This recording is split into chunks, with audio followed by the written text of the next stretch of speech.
আমাদের দেশে সবই অ্যাভেলেবল। কেন জানি আমাদের দেশের মানুষজনের মনে হয় যে এদেশে কিছু অ্যাভেলেবল না।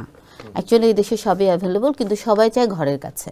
এগুলো একটা ডেডিকেটেড হসপিটাল দরকার, আপনার সেট আপ দরকার, ইনস্ট্রুমেন্ট, ডক্টরদের আপনার এক্সপার্টির সাথে ব্যাকআপ, যেগুলো এগুলোর জন্য একটা ডেডিকেটেড জায়গা দরকার। সেই জায়গাগুলো খুঁজে নিতে হবে।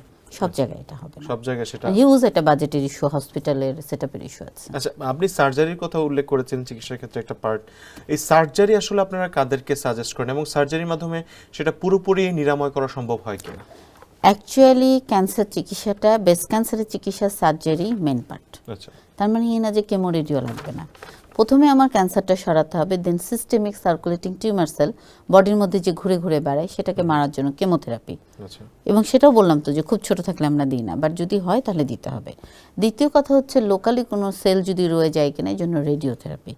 তো অ্যাকচুয়ালি আমাদের সার্জারি ছাড়া ক্যান্সার চিকিৎসা সম্ভব না। ব্রেস্ট ক্যান্সার চিকিৎসা কেমো ছাড়া সম্ভব যদি আপনি আর্লি আসেন, রেডিও ছাড়া সম্ভব যদি আপনি আর্লি আসেন। সেক্ষেত্রে একবার আসলে চিকিৎসা নেওয়ার পর কিংবা সার্জারি নেওয়ার পর পুরোপুরি আবারও কি ব্রেস্ট ক্যান্সার হওয়ার কোনো আশঙ্কা থাকে? প্রথমত আপনি আপনার জীবন যুদ্ধে ক্যান্সারের কাছে একবার হার মেনেছেন। আপনার বডি যখন আল্লাহ সুন্দর সুস্থ একটা বডি আপনাকে দিল, এরপরে যখন একটা পেশেন্ট সে জীবন যুদ্ধে তার কাছে হেরে গেল, বুঝতে হবে যে তার বডিতে সে ডিফেন্স মেকানিজমটা উইক। তো আমরা এটাকে স্ট্রং করার চেষ্টা করি, আমরা চিকিৎসা দিই।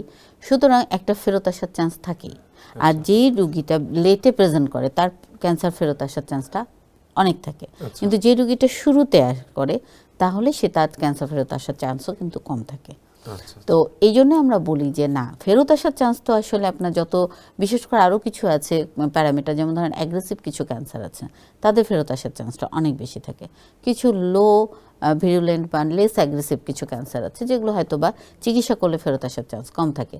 এবং আপনি শুনে ভালো লাগবে যে ক্যান্সার চিকিৎসা করে 20 বছর 22 বছর ভালো আছে, যেটা বলছিলাম যে খুব আর্লি আসলে মৃত্যুটা কিন্তু আপনার ব্রেস্ট ক্যান্সারে হচ্ছে না, হ্যাঁ পেশেন্টের, কিন্তু লেটে আসলে এটাই তাকে কিল করে। অনেক উন্নত দেশগুলোতে আসলে স্ক্রিনিং এর বিষয়টা বাধ্যতামূলক একটা সার্টেন এজ পরে।